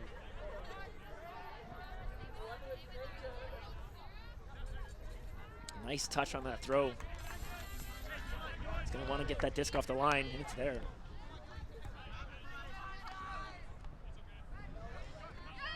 Mikey with the head and shoulder fake. Head and Shoulders is not a sponsor, Corey. That's right. The Perth fake. There you go. Coming right in, up close to get that dump. Doesn't put him in a great spot, though. Traps him on the line. And Mikey's probably going to bomb this up the line. It's a good guess considering what we've seen throughout the game, but it does fall. Oh no, another short. cramp. Oh, I was wondering. It looked like he mistimed his jump, and it's more about the fact that his leg was given out on him. At least he straightened out his leg there. Yeah, he's going to need a little bit of help. Hopefully he's okay. He's going to need some bananas, I think. Get that man some bananas. Everyone's, if anyone's played sports and had a cramp, it's one of the most painful things, but as a spectator or coach or another player in the field, the only thing you can really think of is like, oh, at least they're not actually injured, because you know that they're going to be okay. They're going to be okay pretty quickly. So that's what we want. I mean, if we're going to see any injuries on the field, that's certainly the ones we want to see. We'll take a cramp. Right back on the field in a few minutes. Well, I think I see the bus coming in for either Steinbach or Grunthal. We had some rural teams that have been coming in. There were programs, the SRSS Sabres and the Green Valley Garden Gnomes. They each have two teams, two squads here playing in the B and C divisions and stuff in our tournament, and really happy that they're part of that. Brandon was looking to come in this year. It didn't work out, but hopefully we'll have them next year. And I don't know if you saw on the screen there, but the Kelvin player there was on the field cramping, off the sideline cramping, and a Westwood player comes over and brings some Gatorade. I mean, that's just, the epitome of what we want to see in our sport. That's right. In a provincial final, high school provincial final, the other team is helping out an injured player. I mean, that's just really what you want to see. It's That's really right. Nice. Spirit of the game, and if people haven't heard that term, it's the most important rule in our game, and it's one of the reasons why we're making some big headway in sports. Gillingham had to hold on tight. Mikey really went in there. Oh, Josh, this time he came out with that outside arm. Here comes the hawk. You're not going to see that often, but it's going to work, except for great D. Josh isn't one to normally put those big throws up, but it was a nice throw. Maybe not the best choice, but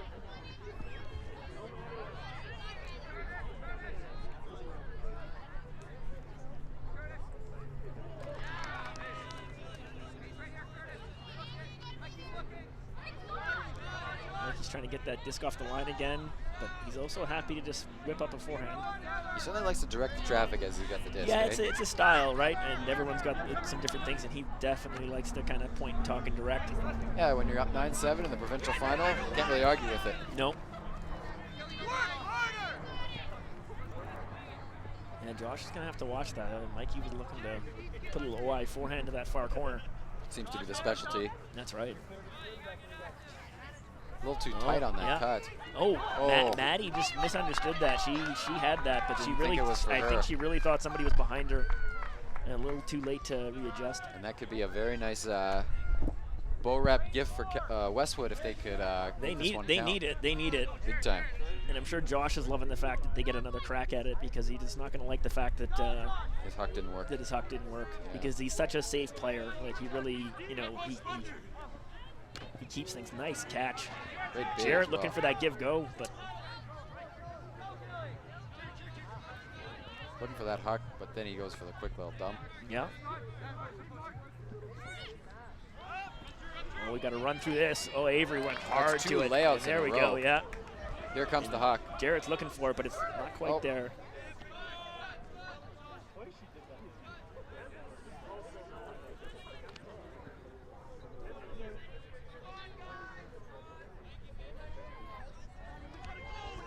Caught there on the sideline by Westwood. That's number 7, Sarah Herms. Oh, She it's throws it up, up and line Kearns is to going to Kirk. have that. Oh, Oh. no! Just Megan, sails right. Megan Gillis with a little whack away just to make sure missed that time to something jump else there, happened. Yeah, he unfortunately. looked like he had it. It's really unfortunate for Westwood. They need that It point. could prove to be very pivotal. You're right. Yeah, yeah. If Kelvin can march it back down, or maybe make one of those long big throws, it's they're going to be a little bit upset about the result. Oh, Very nice grab there by Mikey on that Braxton McIntosh special. Megan Gillis again breaking open deep. She played for Red River Rebellion last year on our second girls team, and just such a natural athlete. She's got such great speed.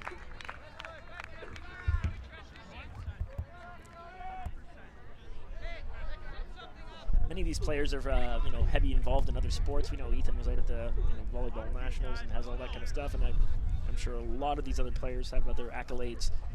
But that's part of what makes them better athletes and makes them better ultimate players, quite frankly. Absolutely. Here comes the long huck to Ham. It's interesting. Ham might I get think there. he's got it. I think he's got it. Yeah. His signature move is the fake. The third fake spike from yeah. Jared Ham there. And that's another one for Westwood, making the score 9-8 for Kelvin. Yeah, 9-8, just as we thought, but it took a long time to get it. That's a very important point for Westwood. You don't want to go down 3 and then have to go against the wind. Yeah. Now that it's 9 for Kelvin and 8 for Westwood, we're certainly got quite a finish here. That's right. Please attend the tryouts this week. So just announcing over the PA system about the tryouts for the provincial teams. The U19 teams will be traveling to Edmonton this summer in August for the Canadian Ultimate Championships. There's 3 boys teams and 2 girls teams, and then there's some other programs, U17 and U15. There's a lot of opportunities. I guess if you're watching this later in the week on Shaw, it's going to maybe be a little bit too late to attend those tryouts, but if you're getting this information over the webcast, it's Tuesdays and Thursdays this week at Assiniboine Park. Tryout starts at 5. We recommend getting there around 4:30, making sure you're all ready to go, warmed up. And if you haven't attended the 2 previous tryouts, that's all right, because you only need to attend 2 of the 4 tryouts, and there's 2 left. So if you listen to this webcast and you know someone that you think might be good for the team, let them know. Tell them to come out. Could have some fun this summer playing Ultimate, traveling to Edmonton. Yeah, and last year with the event in Winnipeg, we were able to host that. We were able to start a 4th boys team, and it really got a lot of players, grade 7s and 8s out playing in the national experience. We had an 11-year-old who made a team. We kind of broke a record there for Canadian Ultimate Championships, forced them to make a policy about age limits. I sure wish that that had been around when I was that age. That would have been something that I would have been definitely interested in. Yeah, definitely back in your day, it was much. There was only really the one team or the second team, and there wasn't those many spots to get there. I don't know if we're going to get her on camera, but longtime Kelvin coach Heidi Howe is about to come into our. Oh, she does making it in there. There she goes. She was a big part of the program there. She's handed off to all of her alumni, but just wanted to recognize her because she put a lot of years into that program. And those coaches, that was their coach. Exactly. You see the progress that's being made with Kelvin. I mean, Kelvin was competing for championships with those players, and here they are doing the same thing this year. So That's right. So we got Kelvin waiting on the line, waiting for Westwood to make their way. Yep. I think a timeout was called there. Yeah, we kind of by Kelvin, that's my guess. Yeah. But took about, maybe it was just a little long delay. But yeah, it was just those timeouts that come from the bench after a point of a little verbalization. It's hard to notice them in the middle of a game. It's very obvious when someone calls a timeout. But exactly. But Westwood is slowly but surely making their way to the line. Yeah. And we'll get this 1-point game, 9-8 Kelvin, underway.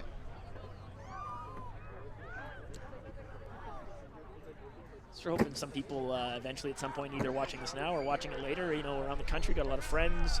I recently listened to the Canadian High School Ultimate Championships, and my friend Andrew was out there doing from Waterloo doing the broadcast, and shout out to him if he ever hears this. Since he mentioned me on his broadcast, I thought I'd return the favor. And here comes Ham making his way to the field for the 7th Yeah. player. Cam Teapot Bird and letting his team know that the game's close. That's right. With Ethan out, Jarrett becomes a real key pivotal player for Westwood to try and fight their way back into this.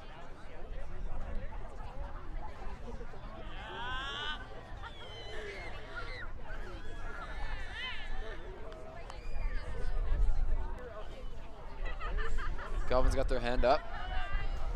Here comes the pull from Ham.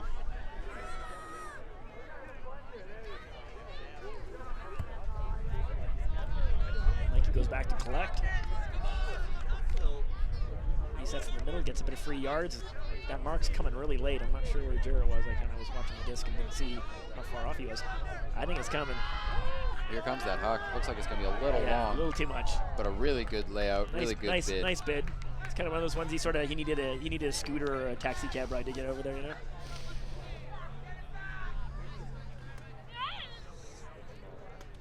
Team's gonna take their time, walk the disc up. This is the kind of situation at Nationals where they have active observers, where that count would already be going, and because it's in the end zone, they'd have 20 seconds. There'd be a bit of pressure on them to. Yeah, it's really nice to have a big lull in between the possessions. It's certainly as a 1-point game. It's not. It's not. The pressure's not on like it was maybe with the 2 or 3 point gap. But as the team that's down, I would kind of like to see a bit more hustle out of Westwood to move this disc up. You don't want to rush things. You don't want to play impatient. But the clock does tick. The clock's going to tick, and so here comes that backhand hook up the line. Andrew again with one of these sort of. He doesn't know that disc is coming. He's got a great reaction to these discs that are being put up for him. Andrew's looking back. Yeah, he's early. using his big size to his advantage. There's a call, I think. Looks like Thomas is talking about maybe a bit of a push off on the throw, I think. I would guess. Yeah, I believe that was the motion that was being made. Count will come in a little bit higher than 1. And gets reset to Jarrett right away. Yeah. Oh, again, it's these little misses that are happening to Josh. He's got such long arms, he almost always gets them, but that's going to be tough to stop. It's a good mark to knock down, take away that backhand that would have been open for Mikey, right up the middle. You can tell that Kelvin would like to get it to Mikey at this point just because of the dire situation of the game, and then now That's they right. do. Here comes that cut up the line. That's Thomas, a great cut. Thomas, he almost stumbled. It looked like he was going to go down before he could get his hand on the disc. That's a big point. That's a big spike. Kyle Parker calling it in there, sitting between the goalposts, which makes the score now 10-8. Kelvin in white, Westwood in maroon. There's a few throws back on turnovers that have been to Josh that they're not his fault at all. They're just coming in a bit behind him, and it's really difficult. It gets Kelvin the disc back, and then they move it up, and here they go, right? They're going to move it up to their primary handler, and he's going to always find a way to get it in there. Fast, he knows when to run. Gets that first step on somebody. And great job to just not fall down. Almost lost his balance, yeah, but it looked like he was falling down the whole stay time. up and catches the disc. Yep. Big spike there as well, and of course, because that's quite the play he made there. Yeah, big smiles. And there's Mike Doyle there in the tank top talking to his team as well. Yeah.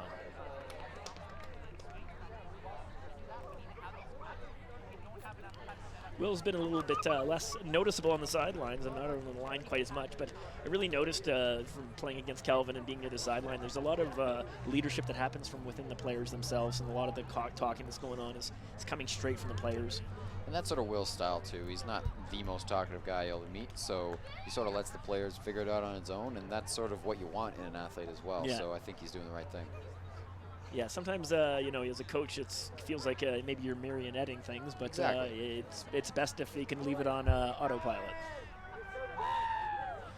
There's the third summer staff, Brendan Wilson making his way There we towards go. Kyle Parker. Yeah, if we ever get him a shot, red jersey hanging out in the back there with Kyle now.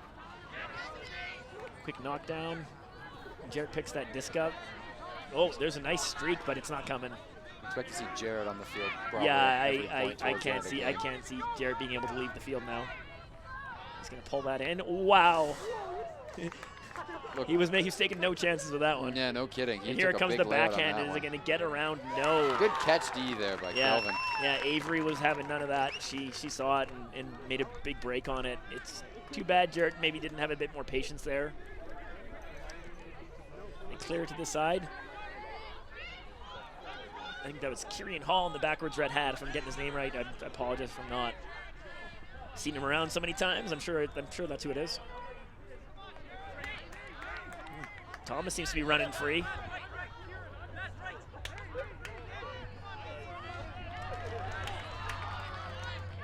Is that keeping it in? Looks like it, yeah. Kelvin doing well with just a little shorter passes to try and work their way up the field. Especially with the end of the wind, getting up to midfield's a really great strategy. It's a much shorter throw to make. Especially with the score being what it is. You don't want to take any chances.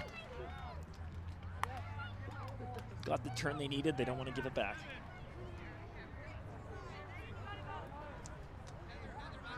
Stoppage on the play. Now it's back in play. Mikey swings it around. Yeah, quick reset. Got to try and stop that. No up line here. Players are probably starting to get a little fatigued, especially some of them that have been playing pretty much nonstop the whole game. This is probably getting a reset to Mikey, and Josh is going to have to. Oh, Jarrett's there. It's great for Westwood. This is their chance. I think that's a little deep and a little early. I don't really like this choice. It is a 2-on-1 though. It is, but I just think that That's a great catch D there by Kelvin. it is.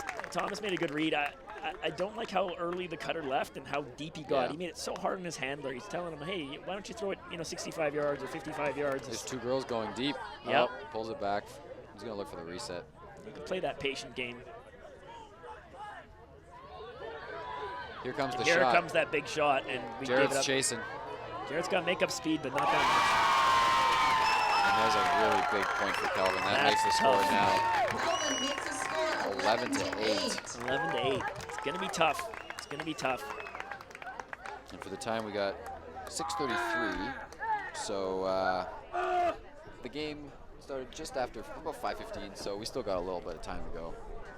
Not a lot of worries on that front quite yet. No. And there's that really nice forehand outside-in shot by Mikey that just sort of falls right into the hands. He's probably thrown about 30 of those today up that line, and most of them have gotten to where he's trying to put them. So we got 11 to 8 for Kelvin. Kelvin in white, Westwood in maroon. So Ethan's been working himself out there over on the bench. I can see him. He's pretty dejected now. I can recall back in, correct me on the year, I believe it was 2013 with the Nationals. Watching a player like the kid's taken out of a game and how frustrating that is. So I believe that was Matthew Ladyman that came up injured in the finals and just wasn't able to play the last 30 minutes of that game, and how close that game was. Universe Point. It's really tough. So he's sitting there. He can't help his team. It's really tough on him because they're used to having him out there and. Having someone to rely on. It's really unfortunate that we haven't been able to see Ethan as much out there. That's for Yeah. sure.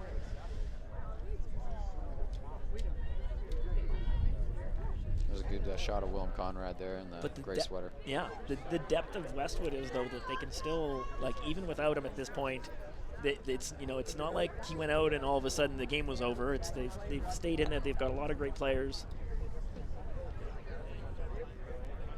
And they still have an opportunity to come back in this. Momentum swings are funny, and they can come and go. There's no question about that, Corey.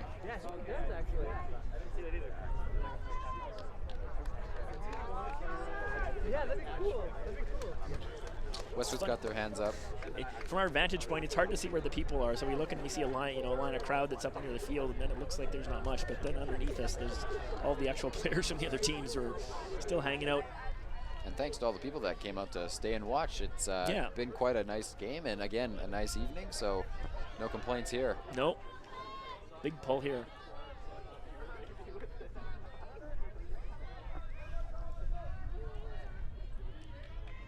Looks like Ham does get a sub for this point. Oh, and there's Josh trying to go with the one-handed grab just across his body. A little too far for him. Brandon O'Dowd, it looks like he's going to be covering Thomas Wright. He's one of his first points in quite a while, and he's going to have to really pay attention. Here comes a bit of, again, at isolation and flood stack, and Mikey directing traffic just again. wide open. It's so tough to cover that. They're out in no man's land. He's all alone. If he takes away the line, he's leaving the inside break, and if he takes away the inside break, they score the way they do. That's a very big point for Kelvin. Thinking that the gap between 3 and 4 is just so massive, and that means that Westwood would need to get a couple breaks in a row in order to make their way back into this. And again, it's totally doable. Westwood's got a great team, but the odds are not in their favor at this point. Not No. a 12-8 score. It's tough, and I know that frustration there Ethan's got. Sturgeon just went through it, this weekend with Keenan Ashley, and played so hard all weekend, and then that body just wants to cramp up, and it does. And when it does, it's really tough to get over it. Yeah, no question. Looks like Westwood's going to call a timeout here to try and settle the troops down a little bit. Here's a replay of Mikey directing traffic once again, pointing him to that side. Yeah. And then finds the open guy. Not much you can do on defense. No, like I said, Brendan could have ran over there and taken away the open side, but then there's only so much you can do. There's so much room there. Yeah, It's an easy break to the inside. So. Oh, it looks like our president Ian Briscoe is behind us. He's got the championship banner with him. All-star discs that we're giving out this year. It's so stay tuned for that. Nice. It's a nice treat for the players to have that.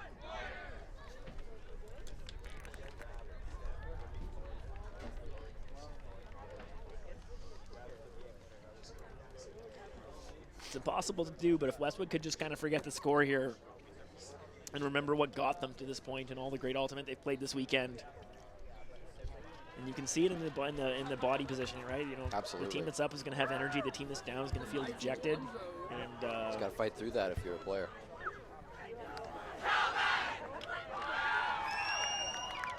Big cheer there from Kelvin. You can tell that they are very, very excited about the way this game has gone so far.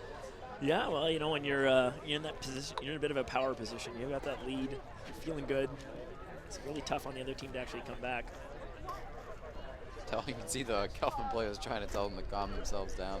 The girls walking on the field, and it's true. When you're on the field, you don't want to be too crazy full of energy, but you certainly want to find a way to channel it and use it positively. Yeah. I had a great question from a parent this weekend, and he was really confused about some of the stuff that was going on and how the teams were moving up and down the sideline and in front of each other's benches. And basically a huge no-no in other sports, like obviously something like hockey or football or pretty much any other sport. And that's one of the unique aspects of Ultimate, is that this is part of our sport. We put players on both sidelines, and there's a lot of support that comes from that, verbal and the direction and the energy. And it's kind of expected that you're going to be sort of mingled amongst each other. If you really look at the sideline, you usually see people from both teams kind of spread together. Westwood with their hands up, hoping for the pull as soon as possible. Kelvin's still discussing the plans for the point. Yeah, Kelvin's just 3 points away here, so that's that 7-point gap. For Westwood to get to 15 is 7 points. That's a long way away at this point.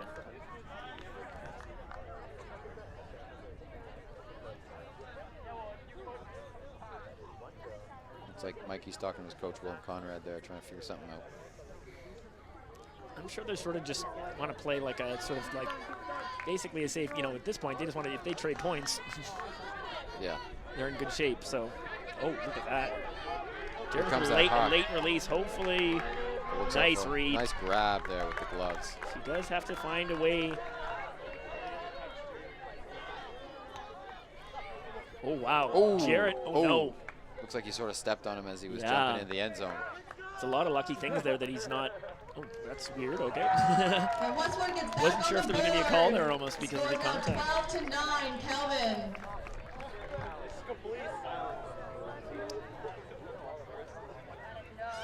So that gets it within 1, but as we know, they've got a couple of real tough roads to go here upwind to finish this off and come all the way back. We're greedy as the broadcast. We want them to come back and get a tie game and send it to Universe. So, but you know what? It starts with 1. So right. You can't get 4 before you get 1. So you know, Westwood's doing exactly what they want to do, which is score right away. Yep. Use the replay. Avery was just trying to be as active as possible. She knew that they're just inches away from the goal line. She just didn't want that throw. Ooh, that was so close. Almost stepped right on his head. Someone stepped on his head, and then you look at the potential of like the injury to the ankle or the foot from stepping on something. We've seen some pretty devastating things like that. So we're very fortunate for everybody involved that nothing bad happened there.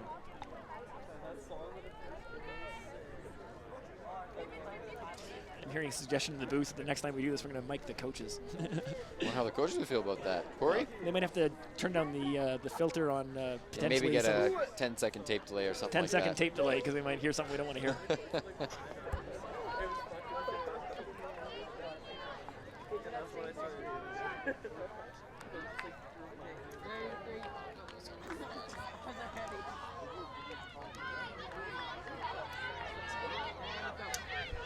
Pull comes down, Mikey collects.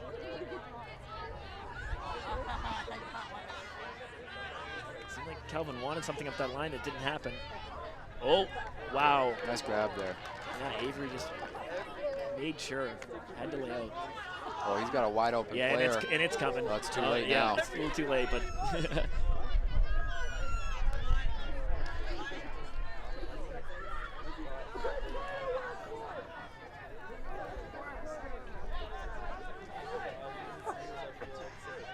put pressure on that mark. A little bit of hand fighting going on there between Mikey and his check. It looked like there was a foul called. Looks like they're just having a discussion about it now.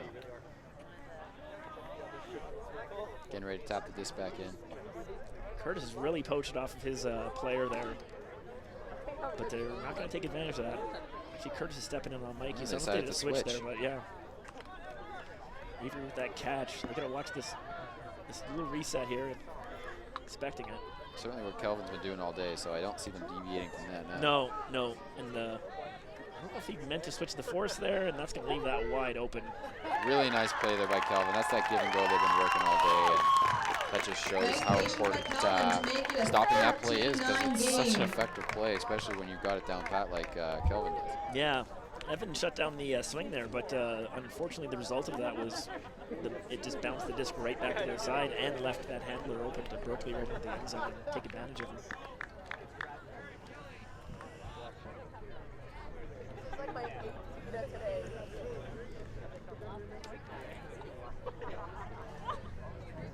Kelvin looking to finish things off here. There's only a couple more cracks for Westwood. They've got to play basically perfect ultimate for the rest of the way.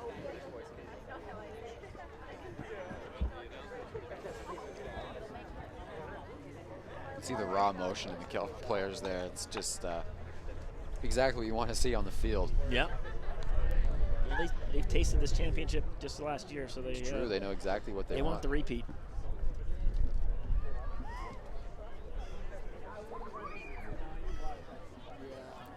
Sport's kind of unique that ultimate offense has a really big advantage in this game, and it can be tough as a defense, even no matter how well you play. You can play everything perfectly, and still, if the throw's perfect and the cut's good, the defender just doesn't have a chance. Exactly. You're just hoping to force the other team into making maybe a little bit of a poor decision or like a slightly lower percentage, chance. Kelvin's hands are up. Westwood's hands are up. Pull should be coming very shortly. Here comes the approach. There's the forehand rip from Mikey. He's been doing all day. Yeah, he's been still really hasn't sat a point yet. No. Yeah, unless he cramps, he's not going to.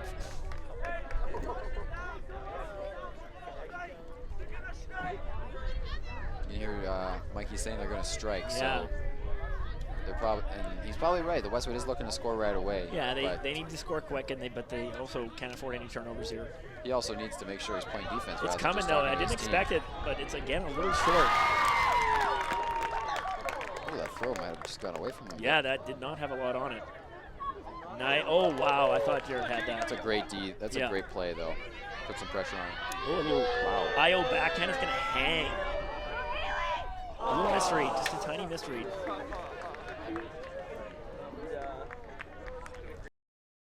On that throw from Josh to Jared, got a little too far, a little too fast. Yeah. And that if the cut had been half a second later, that throws out in front of Jared instead of coming with the finger. Exactly.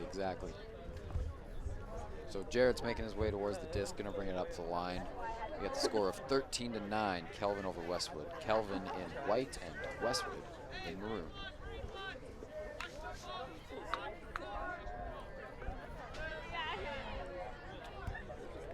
Swing across the field to Josh. Little head fake shimmy. Finds Murray. Great layout bid there. 8-0 grass there. Everyone's going deep Gets at up the same right time. away.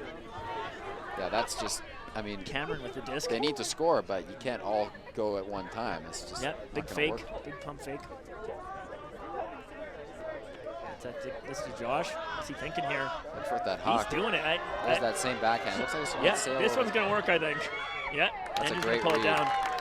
I'm happy for Josh. That's a quick throw, but a perfect one as it turns out, as that makes the score 13-10, Kelvin over Westwood. Game is still to 15 points as you hear Karen Hatch behind me making the call. Sarah Harms with the catch there for a point. You know what? It's not over till it's over. So I've seen a lot bigger comebacks than this. So that's what's just got to stay focused and chip away at it. Yeah.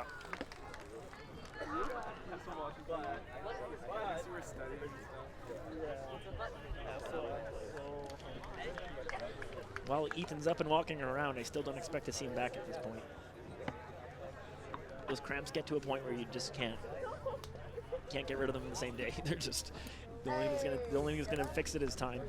You know, it's tough to play that much Ultimate in 2 days, so yeah, he certainly did everything he could to get himself back in there. There's no question about that. Yeah.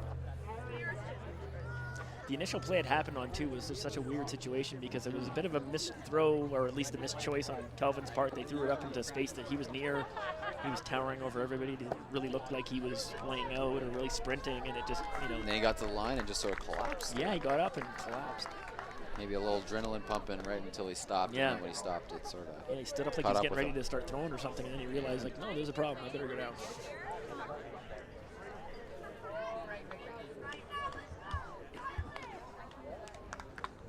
Westwood needs like something fortunate to happen right now. Yeah, Kelvin. Like a misthrow, a drop, some kind of miscue, some kind of misread, miscommunication or something that'll cause a turnover, especially close to the upwind line there to get them that disc back. Yeah, that's one of those things that would shift the momentum. Exactly. Back in Westwood's favor, but Kelvin looks pretty That's polished up and right hard. now. The only thing that's going to save him here is the little bit of harder wind. No, wow! What a layout there by Kelvin. I'm excited to see that replay. That was very impressive. That's a backbreaker, especially at a point 14 of a 15-point game. You can really see how fired up Kelvin is because of that. That is really quite the play. A lot of players aren't going to get that disc, but he really sold out on that the closing speed that is really important when it comes to that. Here comes the replay. We're going to get a great look at it, actually. Yep. Another nice backhand throw. Just going to hang. See the coaches yelling up. Everyone's praying on Westwood's side that disc is going to just sail past him, that he's not going to get there, but just wow. absolutely extended his body. And to hang on, right? Like a lot of times that disc is going to come out when he comes down, contact the ground, it's going to pop it right out of his hand. He's looking up saying, did I just do that? Out of bounds? Did I just do that? Oh, this could be a big moment for their team. Westwood, of course, got their downwind. They'd like to extend this as long as possible. I don't know, like before the game yesterday, it could be like before you guys actually something proud of my house last night? No. Okay. That's the one thing that, rosters can dictate this, is that there hasn't been any dramatic changes in strategy, I would say. No, I would think that it's stayed the same, yeah. And I guess this, hindsight's 20/20, but, given how things have gone, maybe some sort of, tactical change at some point to throw the other team off might have worked in their favor, but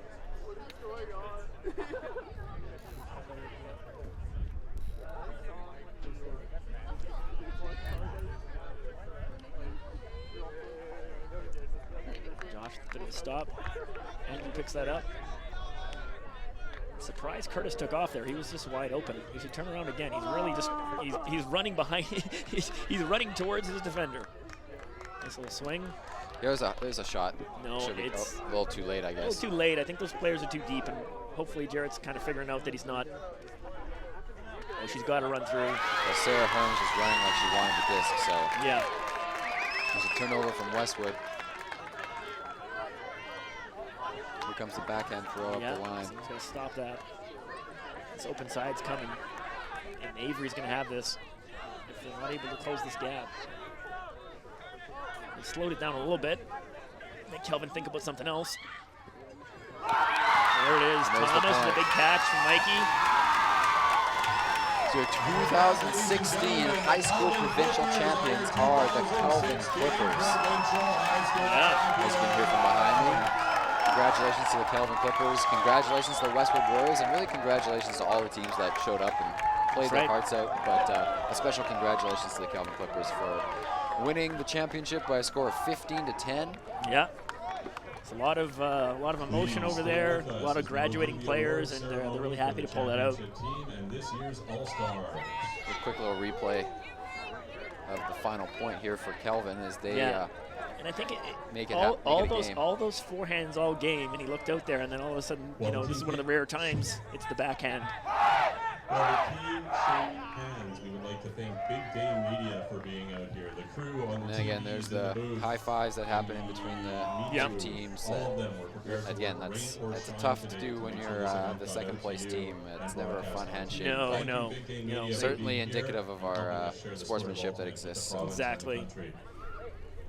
The saying I've heard in sports, of course, and many people have heard this is the you win third place, but it unfortunately it feels like you lose second place. Exactly. But at some point in time, they'll be proud of what they did and know a little bit of it was out of their control. It's just a bit of bad luck with the injury to Ethan, and but I mean, kudos to the rest of the players on Westwood for sticking it in there and just really fighting all the way through.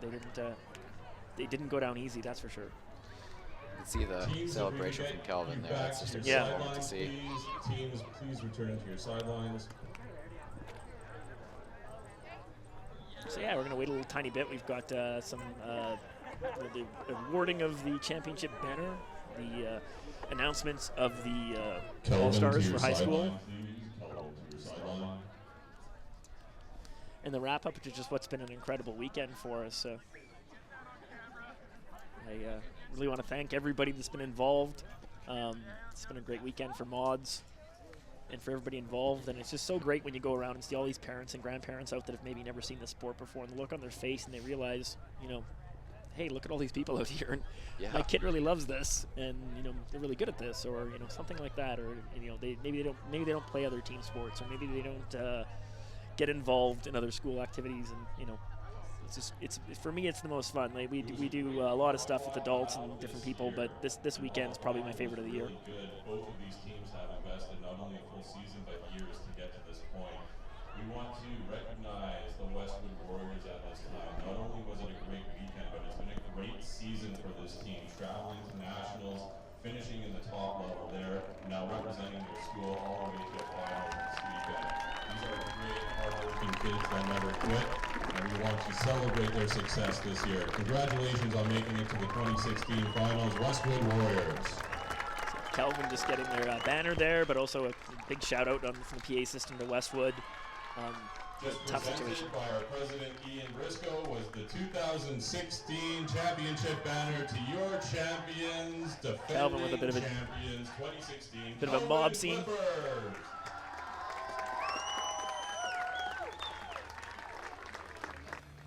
Hello everyone, Independent Jewelers is proud to present this year's All-Star team. These 7 amazing young men and women represent their schools and communities with the highest level of pride and spirit. We celebrate them along with all of you and hope to share their special accomplishments through recognition in this year's All-Star presentation. Please join us on the field as we announce this year's winner. Our president, Ian Briscoe, has just taken center field and will be awarding the Independent Jewelers 2016 All-Stars. These All-Stars have been voted on throughout the entire high school season as well as this weekend by their peers and the coaches. First, we would like to welcome from Sturgeon Heights, Casey Hunt. Of course, Casey's out of town at the Team Canada training. Casey could not be here special this place in my weekend. heart there. As Accepting one the of trophy on my her players. behalf is our president, Ian Briscoe. That disc on the ground will represent From Casey. St. John's Ravenscourt, Sadie McTavish. Coming from St. John's Ravenscourt varsity, it's We hope looks Sadie's like she's here. not here, If but she is, please run onto the field. Not here. All right, on to the next All-Star. these players don't realize they're getting these awards, so sometimes they've taken off already. Ethan Duncan. There's Ethan Duncan that we were speaking of throughout the broadcast, who Yep. unfortunately had some cramps in his calf for that game, but heck of a player, and Yep. he won't be back in this tournament, but he'll be back in many, many tournaments. Yeah, to come. we'll see him at From the finalist Westwood. see him with Team Canada, and then probably this true. summer as well with Masters of Flying Objects out in Edmonton, That's true. looking for a gold medal for Manitoba. Yeah, hopefully Mofo boys can get back to Another work and All-Star from the figure it finalist out. Westwood Warriors, Curtis Murray. Come on down, Curtis.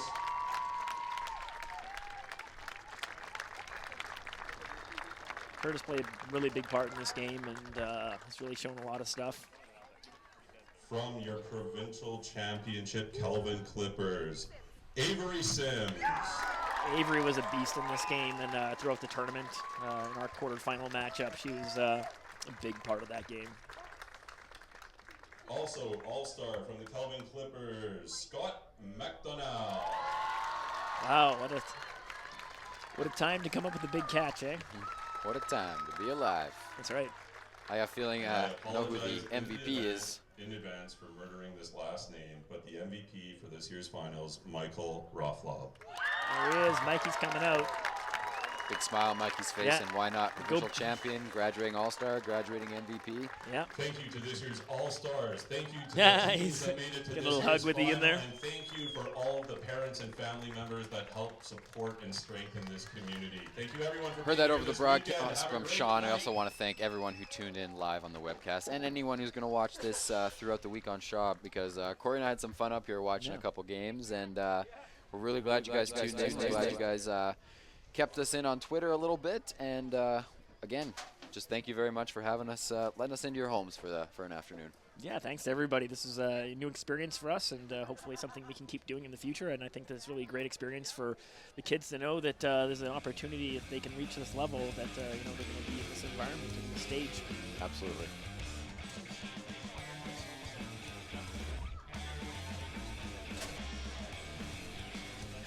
Okay, yeah. So we see a lot of cars starting to leave and head out, and Parking spots are available now, folks. Again, IJL, we want to thank them so much. And we'll talk to you guys another time, hopefully next year. Thanks everybody, and check out this video, and then Mods doesn't stop. We keep going.